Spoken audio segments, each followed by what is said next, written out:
Welcome to this Be Better podcast, where strategy, continuous improvement, innovation, leadership, and organizational development are the pillars that drive success. In every episode, seasoned professionals share their insights, proven methodologies, and powerful tools to help you grow both personally and professionally. At Be Better, we are dedicated to your continuous improvement journey. Know better, do better, and be better. So listen, learn, apply, and unleash your potential.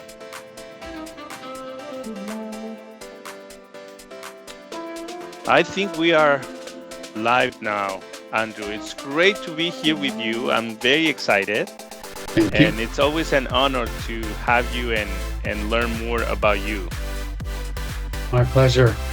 Carlos, good to see you too. Looking forward to our conversation. Well, I think, of course, we know each other for many years, but I think for those who don't know you, it'll be good if you can introduce yourself and tell us where are you and what do you do? Great. Yep. So I'm Andrew Parris. I am Process Excellence Manager at Medair, a Swiss Christian humanitarian NGO based near Lausanne on Lake Geneva. And I am in charge of teaching, coaching, training, promoting lean continuous improvement in the organization, helping us pursue process excellence. I also work on the core humanitarian standard for Medair. Great. I know that is your passion, Andrew, so that's why I'm very happy whenever I hear that you continue to do that and for such an important cause. So thank you. You bet. Yeah. Well, I think it's important for a person like you, a professional like you, to go back a little bit in history and take us to where you started your continuous improvement journey, let's say more formally. I know that you work in areas of manufacturing and things like that. Why don't you tell us a little bit about that and then tell us some of the lessons you learned about continuous improvement back then? Sure. My introduction to lean or continuous improvement, or way back then it was called TQM, Total Quality Management, started with my undergraduate at UC Berkeley in engineering. I worked for 2 years in Silicon Valley for a company called 3Com as a manufacturing engineer on their printed circuit board assembly line. Then I spent 6 years at MIT getting a master's and then a PhD in mechanical engineering. And my PhD research was with something called the Lean Aircraft Initiative. Some of you may recall in the 70s and 80s, Toyota was becoming increasingly successful in the international car market, and especially in the US. And MIT was commissioned to study that through something called the International Motor Vehicle Program, which looked at the question, why is Toyota selling so many more cars? Why are they so more successful? And the research group, the International Motor Vehicle Program, found that Toyota was producing twice as many cars with half as many people, half as many defects, and half the time through this thing that Toyota called the Toyota Production System, and these researchers ended up calling lean. And that's what funded my research for my PhD. It was a lean aircraft initiative, looking to see if these lean principles and practices applied outside of manufacturing of automobiles, if they also applied to design manufacture of US military aircraft. The answer came back, yes, it does, and here's how. And I suppose one of the things that I learned at that time was the first step outside of Toyota, that yes, lean and automobiles, that yes, lean applies in something outside of manufacturing of automobiles in the aircraft sector. And then, in fact, it became the Lean Aerospace Initiative, and I joined Lockheed Martin and worked there for 11 years, applying Lean Six Sigma in aerospace, mostly working on the Atlas rocket program as a process improvement facilitator, training, facilitating, coaching, continuous improvement. Wow. You know what? It's very interesting, Andrew, about the story is that now we take things for granted. Now I think it's very evident that we can apply Lean and Six Sigma to all these different industries, financial Yeah, and health and all that. But back then, it was uh, it was part of that process of understanding and adopting those principles yeah, for yeah. this type of industry. And it was a real and it was a legitimate question that nobody knew the answer to. And we began to answer that question, and other companies were began to answer it until now. It's clear that whatever the country you are in, whatever the sector you're in, whatever the business you're in, if it's government, private sector, or NGO sector, lean applies, and obviously it's going to be adapted to the context and to the organization, but lean applies. It even applies in our personal lives as well. Exactly. Yeah. Well, and we're gonna jump now to a place where you and I met, which Yep, is World Vision. yep. And I think now that I hear the story and the way you told me the story, and I think you were the right person to do this pioneering job at World Vision. Why don't you tell us about the time that you were at World Vision and even explain a little bit what type of organization World Vision is? Sure. So World Vision is one of the largest NGOs. It's a Christian international NGO working in about 100 countries now. I think it's over $3 billion in revenue. So it's huge. It has a global reach, obviously, and it does both development and humanitarian work. So helping people who are stuck in poverty as well as responding to crises across the globe. And the reason I joined World Vision was has to do with a book that I read called Walking with the Poor. It's a book written by a former senior leader of World Vision International, Bryant Myers. And in Walking with the Poor, I discovered I suppose for me, the next level of extension of lean. So I was doing lean in the manufacturing, the private sector, and I read this book about how World Vision partners with communities to help them out of poverty. And the things that I really learned that World Vision was doing with communities in developing countries was the same thing that I was doing as a process improvement facilitator inside of Lockheed Martin on the Atlas rocket program. So, for example, World Vision doesn't go in and tell people what to do. They don't do things for people. They don't have World Vision coming in as the outsider, doesn't have the expertise and understanding and depth of experience that people in the community have about what are the causes of poverty and what are the things that could help them out of that poverty. So the development facilitator is really a tools expert and a methodology expert. And obviously, World Vision can also bring some resources, but it's the community who's the expert. The community has the ownership, the community who sets the goals. And then it's a partnership, really. That's the title of the book, Walking Together, Walking with the Poor Out of Poverty. And I saw that as the similarity because as a process improvement facilitator, I wasn't an expert in whether it's the finance process or the assembly process or procurement process. I came in as an expert and I relied on the expertise of the people doing the work to tell me what are the problems, what's causing the problems, what might the possible solutions be, and how can we make this thing better. They had the action items, they had the ownership of the project. I just came along as a facilitator. And in fact, the role of in World Vision is called a development facilitator. So it's like, wow, we're doing the same thing. I'm just doing in Lockheed Martin what World Vision is doing in communities. Wouldn't it be cool if I could help World Vision do this inside of their own processes? And honestly, I didn't know at the time, does World Vision do lean to do they do continuous improvement? Do they apply these principles inside or only do they apply them outside? And I didn't see anything that showed me they were applying it inside. I applied and a year later I was able to get a job with World Vision doing process improvement. And it turns out that they weren't doing so much, at least not in a structured, lean way that we would understand and want them to do.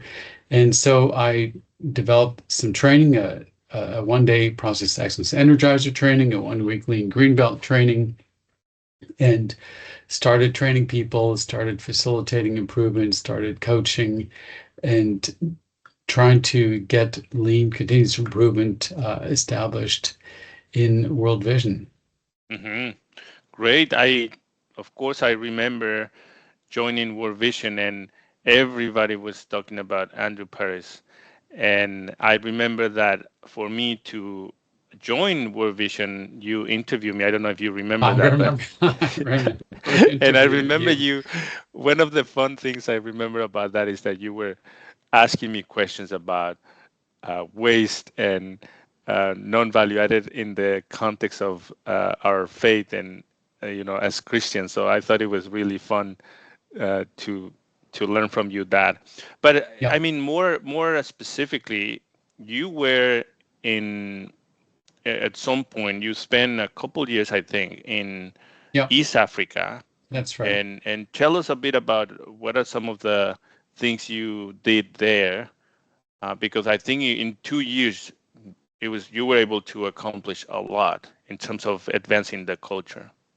That's right. Yeah. So I moved to East Africa with my family for 3 years from the middle of 2011 to the middle of 2014, and really was focused on training and coaching continuous improvement. In fact, I wasn't doing any of the facilitating myself. Every improvement that was made by the people that I trained and coached.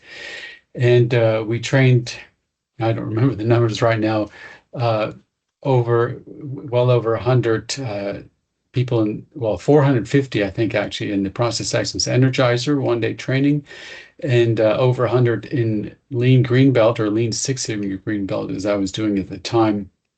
And those people that I trained, they then turned around and improved a number of processes. Where we measured it, they reduced time by almost 60%. We did some work in procurement, and together they were able to reduce $1.5 million a year in actual, not just savings, but or avoidance, but actual reduced costs. And another example is reducing the rejected payment requests or purchase requests by 90%, from 40% down to 4%. So we, again, I trained folks. I had a lead for each country, and these folks, with my coaching and support, did amazing improvements in the operations in East Africa. Yeah, I remember the story that I think I told you that I was invited to do, we were trying to implement shared services across the organization. And I was having a session in Seattle, and Joanesh, which we send Oh greetings. yeah, Yeah, sure. he presented his project, Yep, and I was just so impressed seeing the application of the methodology, the steps, the yep, quantifiable aspect of it, and it was just great. And I knew that you have done a great job um, as a opening so many doors for more people like me to come and take what you have done and continue to advance. That's why I always say your legacy, because I think you were the one who started the fire, if so to speak. yep, yep. And you kept it going, which is wonderful. And now it continues because I think Bakersile and now there's a lot of people with the skills and the capabilities to continue to do the work, which is what you and I are always passionate, is Yep, developing people. yep, It's not about one yep, person, but how to train more and create that culture and mindset. yep. That's what it's about. Well, why don't you take us from World Vision to where you are right now, which it's well, you tell us where you are and tell us the journey you've been in Medair. Yep, great. So as mentioned earlier, I'm moved uh, soon 8 years ago from World Vision to Medair with my family to Switzerland. My wife is Swiss, and I have numerous other Swiss ties, so it was not a total foreign country from the U.S. Delighted to be here. But so Medair is focused on humanitarian work, not development work, which even in my experience in Africa with World Vision showed me that it's much harder in an organization doing humanitarian crisis response to do to do lean and to do continuous improvement. But here I am, struggling sometimes to do that. Again, my job is to train, to coach, to facilitate, to promote continuous improvement. I'm still giving the Process Excellence Energizer 1 day training. I have another one scheduled in 2 weeks on the 30th of October. I am giving Lean Greenbelt training. I've given two so far this year, one in Ukraine, in Kiev in January, one in Jordan in May. And in fact, I'm planning to go back in November to Jordan to give both the Energizer and the Lean Greenbelt training to partners of Medair, because one of the things that's increasingly important in both humanitarian and development work is to build up local capacity, and this is part of our local capacity building. So we're training other local Jordanian NGOs in these tools and concepts, and trying to get it to be sustainable for them as well. So that's exciting. Um, I'm also working on some key process improvement projects in some key processes internal to Medair. We've worked on the recruitment process. We've worked on the reclassification of expenses process.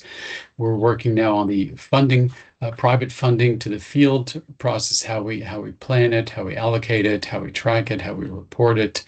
Uh, and those matters, and yeah, a number of other things. I'm also getting involved with AI these days, which is kind of fun and interesting because there's huge opportunities to affect and improve how we work if we can tap into some of the knowledge that's out there and some of the information that may be hard to get, which AI can facilitate for us. Hopefully, when it's not hallucinating. But I think it's very interesting when I hear you sharing this, Andrew, is that it's a similar model that Toyota does, where they didn't stop just applying these principles for themselves, but also they realized that with their suppliers, it was also Yep. important, right, to extend that, Yeah. because at the end, Yep. that dependency, it's important to continue to streamline processes and things like that. So it's a similar idea that the partners, right, that you have are also getting this type of training and knowledge. Right. It's the whole value stream. And when everyone is understanding it, practicing it, then the whole value stream can work more effectively and efficiently in an integrated manner. And that helps our customer and our customers, people who are in crisis. So whatever we can do for all parties who are part of the value stream of helping people who are in crisis, um, we're glad to do that. And also Yeah.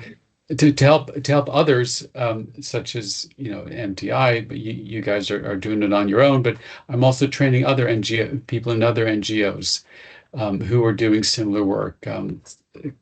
Two people from Mercy Ships are planning to come to the training in the end of October, and from other NGOs as well. So I'm excited to share that. I also co-teach a course at ETH, the Swiss Federal Institute of Technology in Zurich, on just a 5 day seminar on humanitarian operations and supply chain management. And as part of that, I do my process access to Energizer, and I introduce them to the humanitarian sector so they can get a better understanding of what it's about. That's great, Andrew. I'm thankful for the work that you do in this space, because we need this type of knowledge so that we can improve. And to that, if you could explain a little bit what why it makes sense to do continuous improvement in this type of, let's say, industry. Yeah, Yeah, I think that that will be very important. You and I understand it, we've seen it, but for those who don't, like, why it makes sense. great. Yeah. So it makes sense for the same reason it makes sense for the private sector. What are you trying to do as a private sector? You're trying to provide value for a customer, and you're trying to do that as a in a competitive environment where prices maybe you can't increase your prices, so you have to reduce your costs. You have to provide a better quality product, and your profit margin depends on your ability to reduce costs and create value for your customer. Well, in the NGO sector, our customer is people who are in need, people who are in poverty, people who are in crisis, and we're trying to not make a profit, but help as many of them as possible.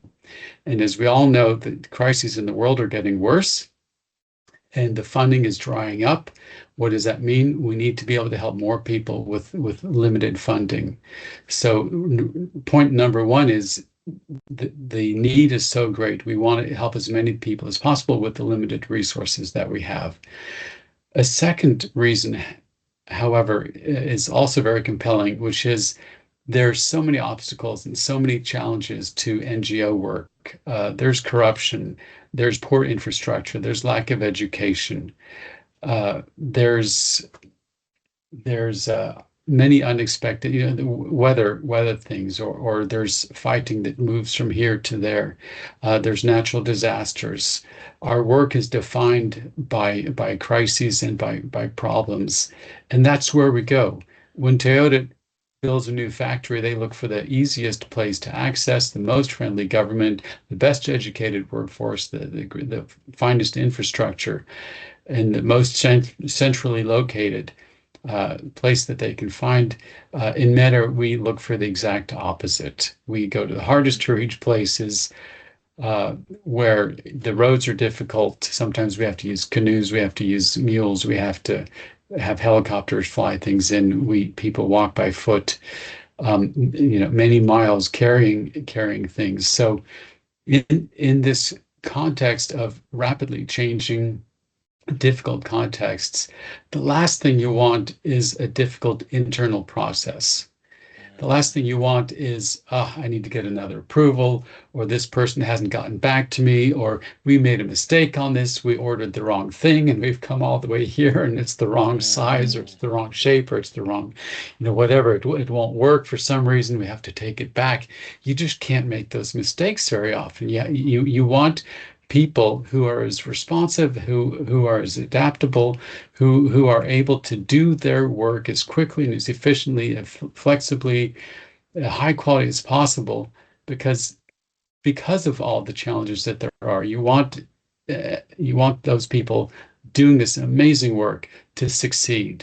And how do you do that? The best way to do that is through lean, is through continuous improvement, by helping them to eliminate the waste, to get rid of the obstacles that are preventing them from succeeding, and instead allow them to help as many people as possible in as easy way as possible, because they already have more than enough challenges. Wow, great, Andrew. I'm gonna make sure I package this message and share it with more people because, as you and I have experienced, we still are in that process in many ways to um, convince people, especially leaders, Yeah, that this makes sense and that this is important and that we're I think regardless of the industry, you're always going to find competition and lean continuous improvement becomes that competitive advantage yeah. for many organizations. So thank you. So You're welcome. let's talk a little bit about the the challenges that we encounter. And I I'm interested on your perspective because a lot of continuous improvement practitioners concentrate a lot on tools. And I think you and I share a similar idea about tools are really important, but I think mindset and culture Yeah, is probably as or more important than that. Can you tell us a little bit about that? Because I know you're big on principles and things of that nature. I think it would be great to learn from you, your perspective, Andrew. Yep, yep, great. So, what you said reminded me of the phrase "culture eats strategy for breakfast," and it's fully true that the way an organization thinks, the habits that they have, these define and predict the success that they're able to have in anything. There's still a misperception, and part of it's due to lack of knowledge. Largely, I would say it's due to lack of knowledge. People in the NGO sector don't know about what lean is, and the perceptions that they do have are that it's something that's related to the private sector at the very least, or even manufacturing only. And they're not aware that this is something that can help them. They just don't have the time. They haven't studied it. They maybe have been in the NGO sector. They've maybe not had experience in the private sector, or maybe they've heard about it, but what they've heard is, yeah, this is something from Toyota or whichever company, and it doesn't relate to us. So probably the biggest challenge is just people not knowing. And what I try to do is to help people understand what it is. When I started working for World Vision, and I was actually helping to write a handbook on how World Vision partners with communities. I went to Africa from Los Angeles to do some interviews, to conduct some interviews in a couple of different countries, Burundi, Rwanda, and Tanzania, I think. No, Uganda and Tanzania. And I said to myself, I don't want to just take information from these folks. I'd like to leave something of value in return. So I said, hey, I've got this thing called process excellence. I think it can help you. Would you like to hear about it? In each of those countries, the answer came back, sure. But they had between half an hour, 2 hours, or 4 hours, even in Burundi, to listen to me and to hear what I had to say. And unanimously, in each of those meetings, in each of those presentations, people said, Andrew, this is amazing. We've never heard this before. Can you come and teach us? Can you come and help us out? And in fact, that was the motivating factor, the driver for me to go to Africa, which was I've shared it with folks there, and they like it. They get it. They understand it. They want to learn more, and they want to be able to do this. In fact, two people said, "Hey, this is what I want to do for my career." After just hearing me for like half an hour or 2 hours, it was very encouraging. So at that time, I said to myself, and then to my managers, "Hey, let me see if I can go there and do this with them." So once my point is, once people understand it, once people go through my process excellence energizer, they do come out energized, but they need to take the time to understand what it is, and then they need to take the time to practice it. Leadership, we've talked about this so many times, Carlos. Leadership must be involved. They must be committed. They must be engaged. Um, I've also heard from people that I've trained, Andrew, your training was great. I came back to my workplace with all these ideas, but then I was in the midst of people who didn't know what it was and didn't appreciate it, and I couldn't do what I needed to do. And that's really sad.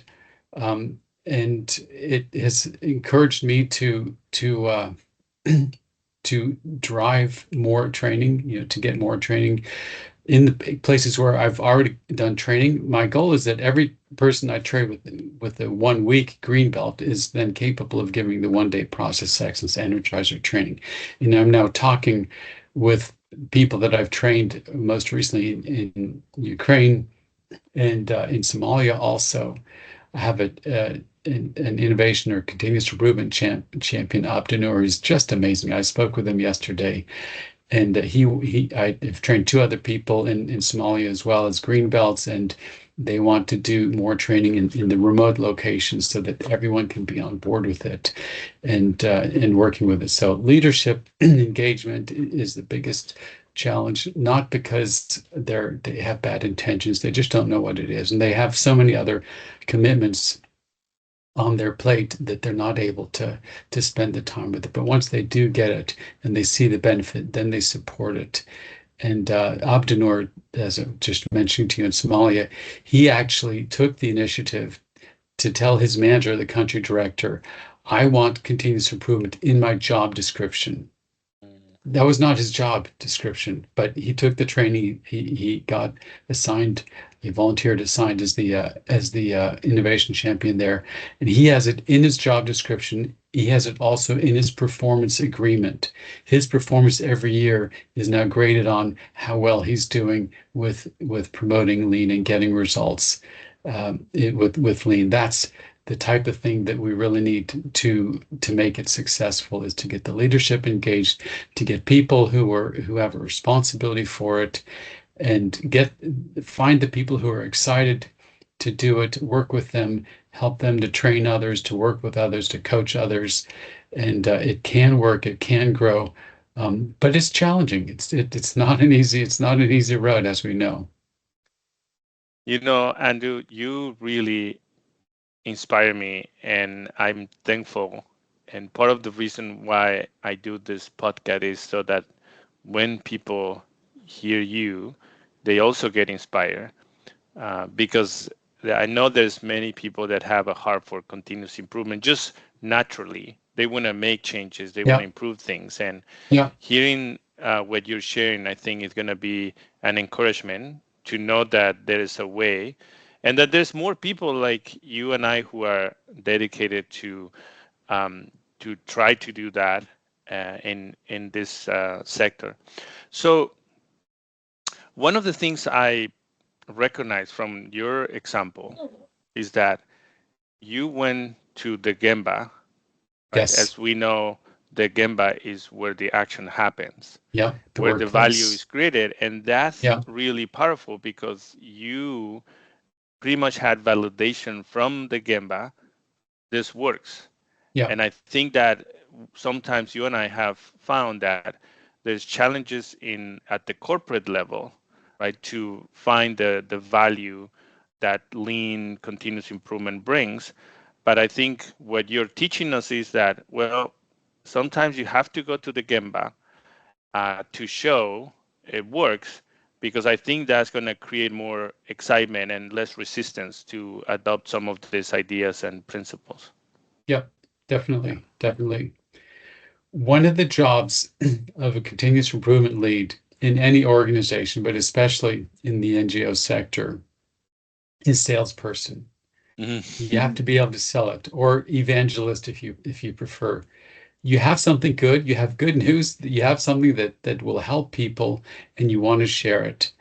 And it takes conviction that we have that this is something valuable, and we need to not be shy about sharing it with others and saying, look, this can help you. Part of that is, and this is one of the big challenges also, is to actually get the numbers. So I train Mm-hmm. people, and then I don't hear from them, or they say, Andrew, we made improvements, that things are a lot better, or they've really gotten better, or they're significantly better. And I say, that's nice, but I need numbers from you. Tell me that it took 3 months and that you do it in 2 months. Tell me that it took uh, you had a 30% reject rate and now you're at 5%.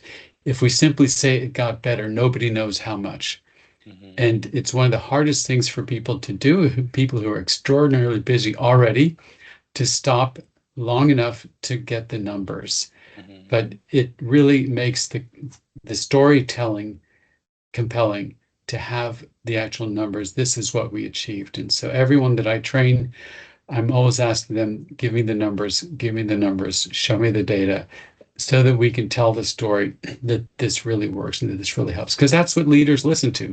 They don't listen to, ah, yeah, it's better. They listen to, it took us 3 months and now it takes us a month and a half. Look, we saved half the time. That's what Mm-hmm. people listen to. So we need to know also the pressures that our leaders are on, what's important to them, and how lean can help them achieve their goals, how lean can help the organization achieve its strategy. That's what it's for. If it's not doing that, then no one's going to be interested in it, and they shouldn't be interested in it if it's not going to help them achieve their strategy. Yeah, you reminded me that, and this was one that I will use often, especially in World Vision and medical teams. Remember that quote, "In God we trust, everybody else must bring data." Data, that's right. Yeah. Yeah, and yeah.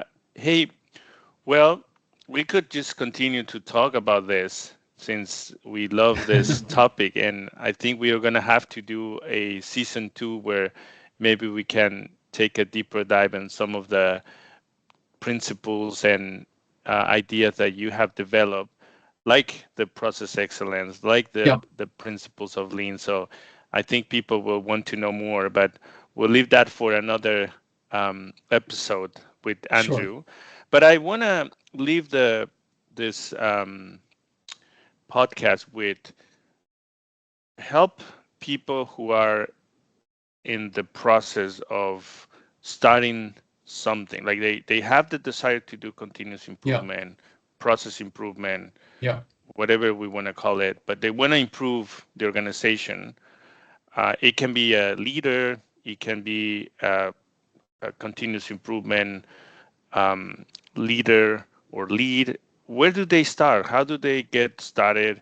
How do they conquer and overcome some of those obstacles that we know they're going to encounter? What is your advice for them? sure. Great question. And this, the first thing I'll say is it's not easy. But here's what I would suggest. So the first thing is you're learning, keep learning. Listen to, watch videos, listen to podcasts, read books, practice, practice, practice. Practice makes progress, as my son says. Observe, reflect on what you're doing, talk with others. So the first thing is keep learning. Always be a learner. The Can I second one, say something on that, yes, which please. brings the point of humility, Yeah, right? Because this is something I know that in the Toyota model for leadership, humility is one of the key aspects. To yeah, do what you just said, we have to be humble and understand that as much as we think we don't know enough. yeah, yeah. Humility and courage also. Courage because we don't know what the future holds. We don't know how to get there. We don't know what's going to work and what's not going to work, but we need to have courage to fail, which again Hmm. requires humility and courage to learn to do things better. Hmm. So, humility, learning, courage. I would say it also requires dreaming. We have Hmm. to, so to speak, reach for the stars, but keep our feet on the ground. It's valuable to have, to dream and to have high goals and aspirations. At the same time, when we work in the real world and we have real limitations, real restrictions and contexts that we need to address and we need to work with. The next thing I would also say, and this is another difficult one, is to stay positive. Hmm. It is easy to get depressed. It's easy to become anxious. It's easy to become angry or upset because people aren't listening to me. This is such good stuff. Why don't they? What's wrong with them? Why don't they listen to me? Why don't they take my advice? Why don't they call me back? Whatever.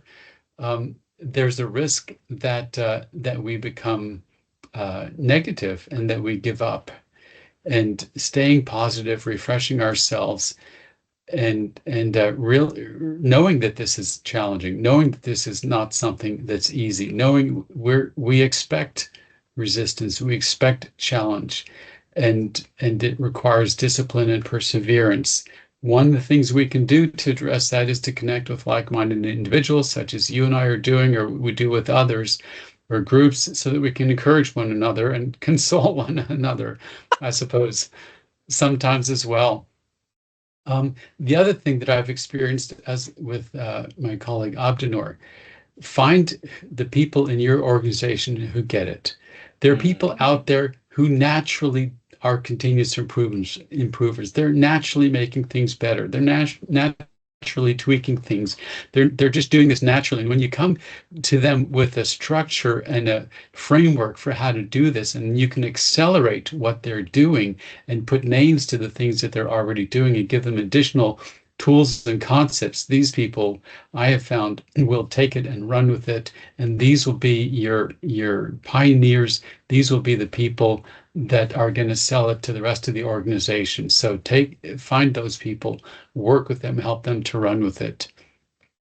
Again, I would say understand your customer, understand who you're trying to convince, be a salesperson, bring numbers, as we said, and understand what their challenges are and help address their needs, help to make them successful through lean, and they will help make you successful in promoting lean.